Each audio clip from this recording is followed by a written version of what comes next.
আপনি যেই শহরে থাকেন সেখানে হঠাৎ করে একটা নিউক্লিয়ার বম এসে পড়ল, তখন আপনি কি করবেন? আপনার হাতে সময় আছে 2 second.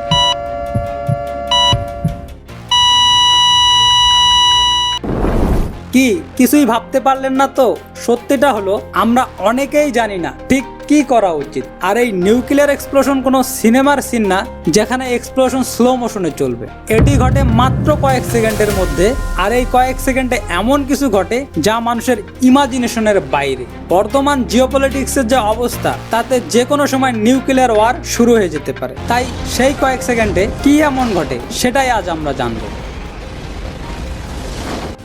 We are now prepared to destroy, more rapidly and completely, every productive enterprise the Japanese have in any city. First in a test in the United States New Mexico desert, then 5,000 miles away at Hiroshima, and then again at Nagasaki, came the world-shaking explosions of the atomic bomb.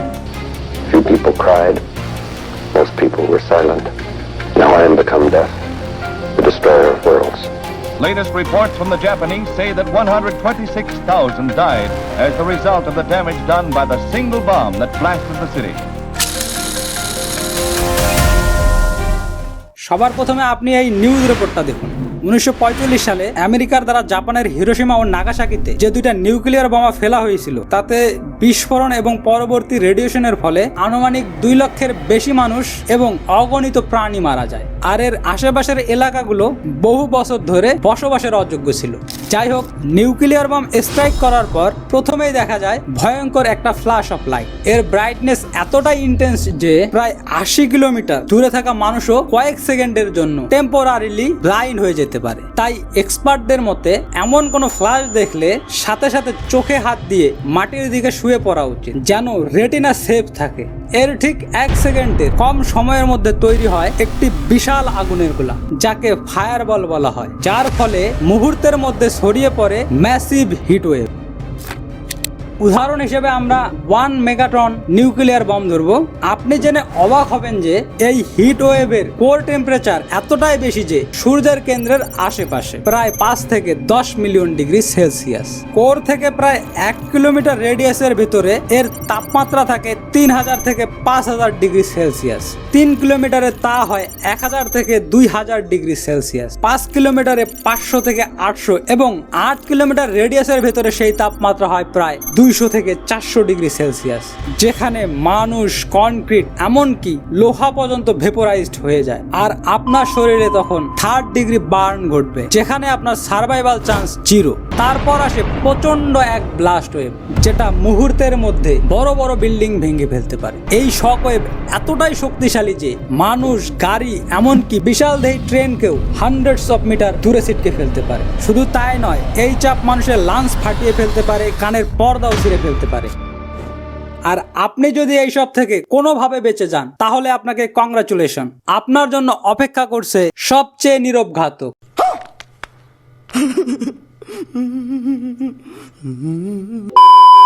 এরপর শুরু হয় nuclear radiation, যা চোখে দেখা যায় না কিন্তু সবচেয়ে ডেঞ্জারাস রেডিয়েশন। এটি শরীরের ভেতরের ডিএনএ কে ভেঙে ফেলতে পারে, বিশেষ করে সেই সব সেলকে যেগুলো দ্রুত ডিভাইড হয়, যেমন bone marrow, skin cell, reproductive cell, brain cells, এমন আরো অনেক সেল। ফলে আপনার ইমিউন সিস্টেম কোলাপস করবে, যার কারণে internal bleeding, vomiting, dehydration, radiation burn, cancer, এমনকি মৃত্যু পর্যন্ত ঘটতে পারে। আবার কারো কারো জেনেটিক মিউটেশনও হতে পারে, যার প্রভাব পরবর্তী প্রজন্মেও দেখা যায়। আর রেডিয়েশন কখনো একটা পারফেক্ট গোল বৃত্তে ছড়ায় না। কখনো 20 কিলোমিটার দূরে যা ক্ষতি হয় তার অপর দিকে 5 কিলোমিটার দূরেও তার থেকে কম ক্ষতি হয়। এটা মূলত বাতাসের উপর নির্ভরশীল, আর এর ধরা বাঁধা কোনো সময়কাল নেই। তবে বিস্ফোরণের ঠিক পরপরই শুরু হয় এমন না, এটি একদিন পরও দেখা দিতে পারে, 1 মাস পরও দেখা দিতে পারে, এমনকি 1 বছর পরেও দেখা দিতে পারে। এটা মূলত স্লো পয়জনিং এর মতো কাজ করে।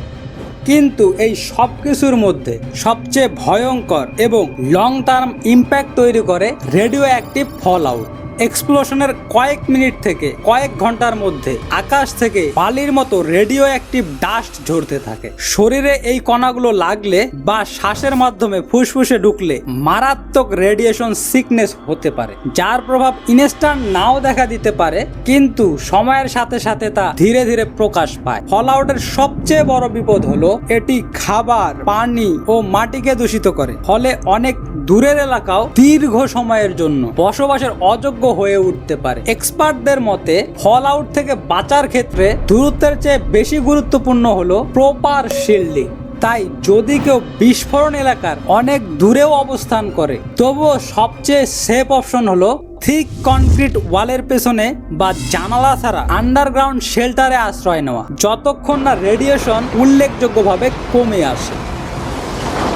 আজকের বিশ্ব রাজনীতিতে যখন রাশিয়া ইউক্রেন ওয়ার, মিডল ইস্টের ক্রমবর্ধমান টেনশন কিংবা নর্থ কোরিয়ার মিসাইল টেস্ট প্রতিদিনের খবর, তখন নিউক্লিয়ার ওয়েপেন শুধু একটি যুদ্ধের অস্ত্র থাকে না, এটি পুরো মানব জাতির জন্য একটি টেরিফাইং এক্সিস্টেন্সিয়াল থ্রেট হয়ে দাঁড়িয়েছে।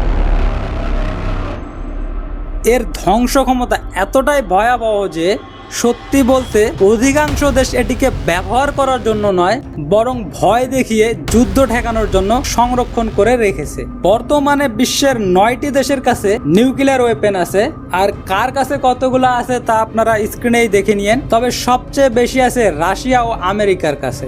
ইতিহাস আমাদের দেখিয়েছে একটা ভুল সিদ্ধান্ত কতটা ভয়াবহ হতে পারে, যার প্রমাণ হিসেবে রয়ে গেছে হিরোশিমা ও নাগাসাকি। আর এই আধুনিক যুগে একটি ভুল সিদ্ধান্ত পুরো পৃথিবীকে অপরিবর্তনীয় ডিজাস্টারের দিকে ঠেলে দিতে পারে। তাই শেষ পর্যন্ত প্রশ্নটা শুধু রাজনীতি বা সামরিক শক্তির নয়, প্রশ্নটা মানবতার। আপনার কি মনে হয়, মানুষ কি ধ্বংস আর ভয়ের পথে এগিয়ে যাবে, নাকি উইজডম, রেসপন্সিবিলিটি আর কালেকটিভ কনসাসনেসের পথ বেছে নেবে?